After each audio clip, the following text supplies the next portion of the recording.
adik-adik. Semoga adik-adik dalam keadaan sehat, kuat, dan sukacita untuk mendengarkan sedikit tentang firman Tuhan hari ini. Nah, sebelum kita mendengarkan cerita tentang firman Tuhan, mari kita bersatu dalam doa. Semoga apa yang adik-adik dengar dapat diambil hikmahnya ya, dan dapat menjadi pelajaran buat adik-adik ke depannya. Kita bersatu dalam doa. Terima kasih Bapa, terima kasih Roh Kudus untuk pernyataan-Mu, karena Engkau masih membimbing kami hingga pagi hari ini.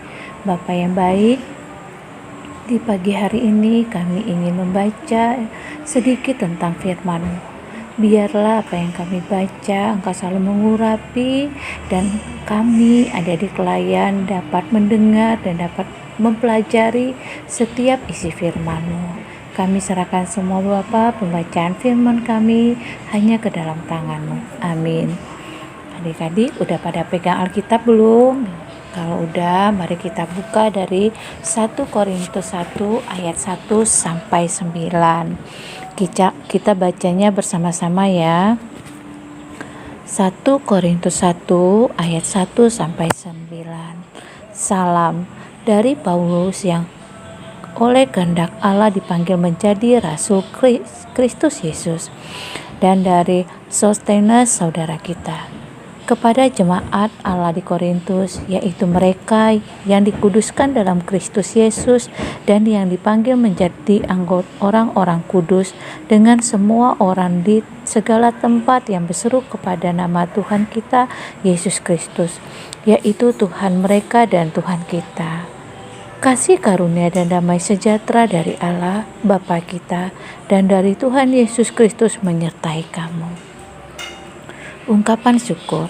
Kita senantiasa mengucapkan syukur kepada Allahku karena kamu atas kasih karunia Allah yang dianugerahkannya kepada kamu dalam Kristus Yesus.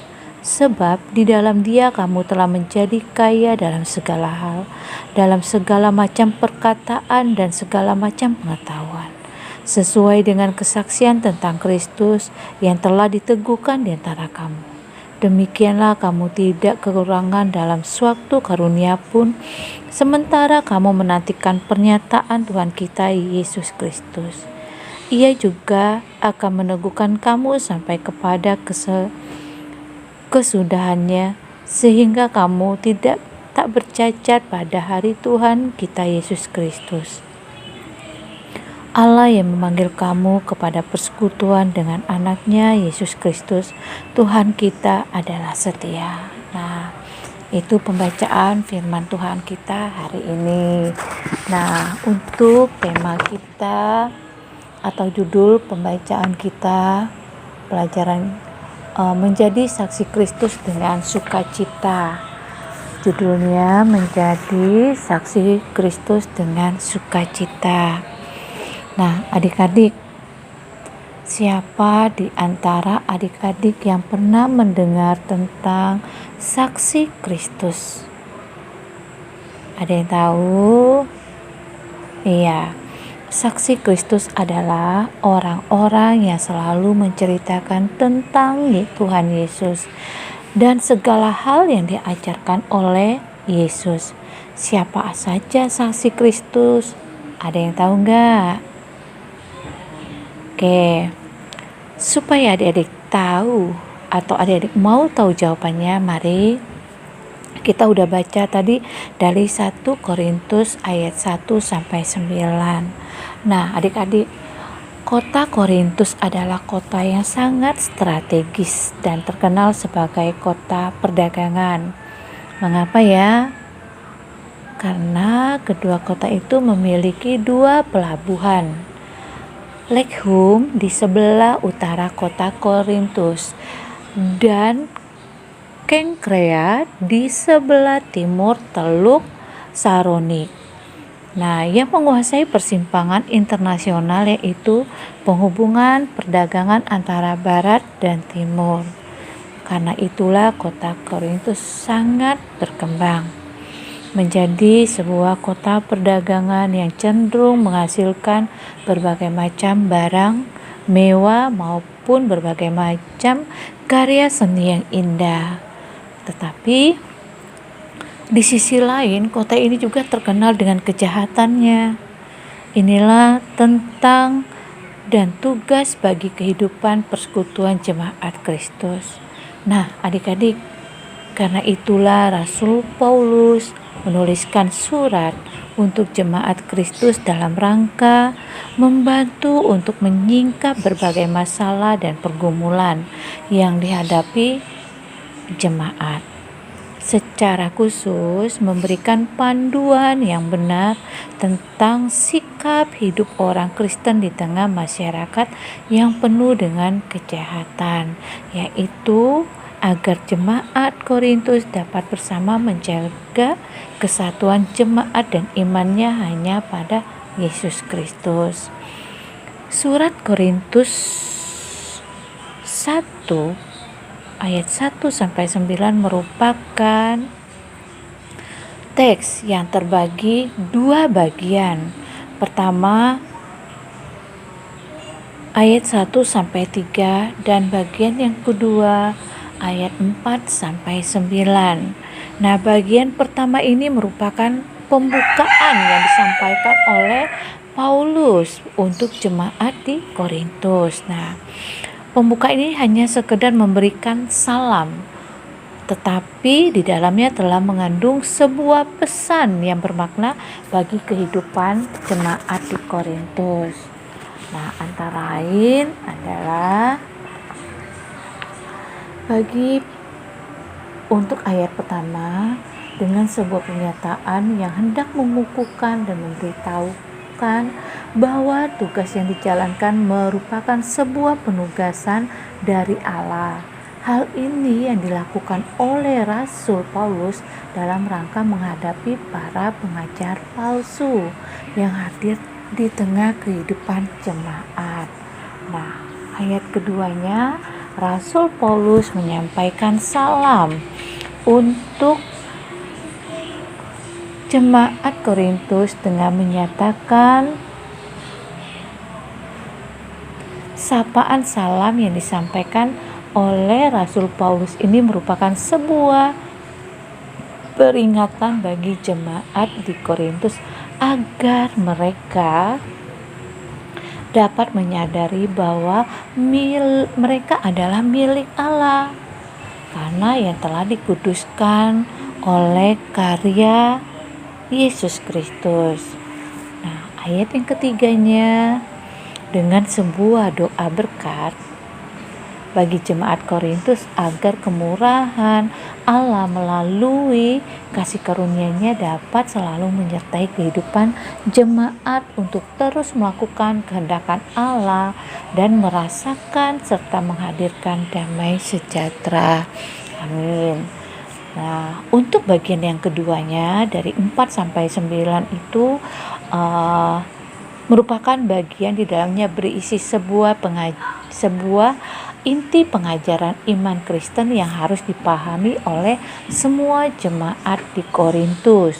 Nah, bagian ini merupakan sebuah penjabaran dari bagian pembukaan di atas tentang status jemaat yang telah dikuduskan. Oleh karena itu pada bagian ini mengandung beberapa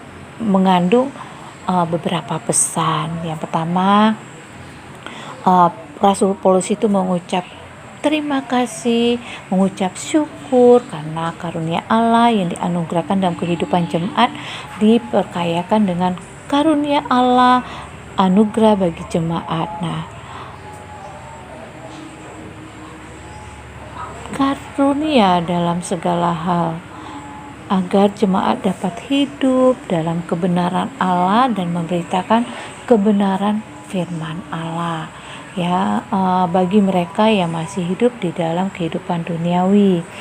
Untuk ayat 8-9 itu memberikan kekuatan dan harapan bagi jemaat di Korintus bahwa Allah telah menganugerahkan berbagai karunia Allah yang tidak akan meninggalkan umat dalam melakukan pekerjaan karya Allah di tengah dunia. Nah, adik-adik, dari bacaan 1 Korintus ayat 1-9 kita bisa mengambil 3 yang harus dapat kita pelajari. Pertama itu karya keselamatan. Yesus Kristus telah menguduskan adik-adik layan untuk menjadi saksi Kristus. Yang kedua, tugas sebagai saksi Kristus harus diterima dengan rasa syukur sebagai rasa terima kasih kita kepada Tuhan atas karya keselamatan yang telah kita terima. Dan ketiga, adik layan tak perlu takut terhadap berbagai tantangan dalam menjalankan tugas sebagai saksi Kristus, karena Tuhan Yesus selalu setia menjaga dan menolong adik-adik. Nah, adik-adik, siapa saja saksi Kristus itu? Ya, semua orang yang telah menerima anugerah keselamatan dari Tuhan Yesus, ya kita semua. Nah, adik-adik, mari kita belajar dari Rasul Paulus bahwa menjalankan tugas sebagai saksi Kristus harus dijalankan dengan sukacita. Mengapa ya? Supaya kita selalu setia memberitakan tentang kasih Kristus meskipun banyak rintangan yang menghalangi. Sudahkah adik-adik menjadi saksi Kristus? Kakak percaya adik-adik sudah belajar melakukan menjadi saksi Kristus. Nah, menjadi saksi Kristus harus dimulai dari rumah. Misalnya membantu mama membersihkan tempat tidur, membantu mama membersihkan meja makan, atau membantu papa mencucikan sepeda motor atau sepeda, dan lain-lain banyak hal yang adik-adik lakukan selama adik-adik menikmati liburan sekolah ini. Nah, menjadi saksi Kristus di sekolah bisa juga kita lakukan, misalnya membantu ibu guru menghapus papan tulis, atau membantu ibu guru membawa buku pelajaran, dan lain-lain banyak yang kita lakukan.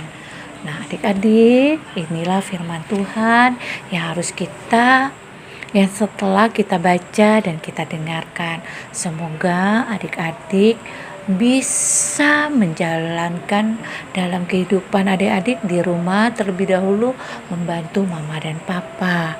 Nah, apabila aktivitas sekolah kita udah berjalan seperti biasa, adik-adik juga bisa melakukan di sekolah, ya kan? Nah, untuk aktivitas kita hari ini, kakak hanya meminta adik-adik menulis di sebuah kertas, tulis menjadi saksi Kristus di rumah. Tadi kakak udah kasih tahu contohnya, menjadi saksi Kristus di rumah. Apa yang bisa adik-adik lakukan untuk membantu mama dan papa? Oke adik-adik, terima kasih. Selamat hari Minggu. Sebelum kita akan menutup ini, kita mengangkat satu pujian. Nah, setelah kita menyanyi, kita berdoa dan memberikan sedikit persembahan untuk Tuhan Yesus.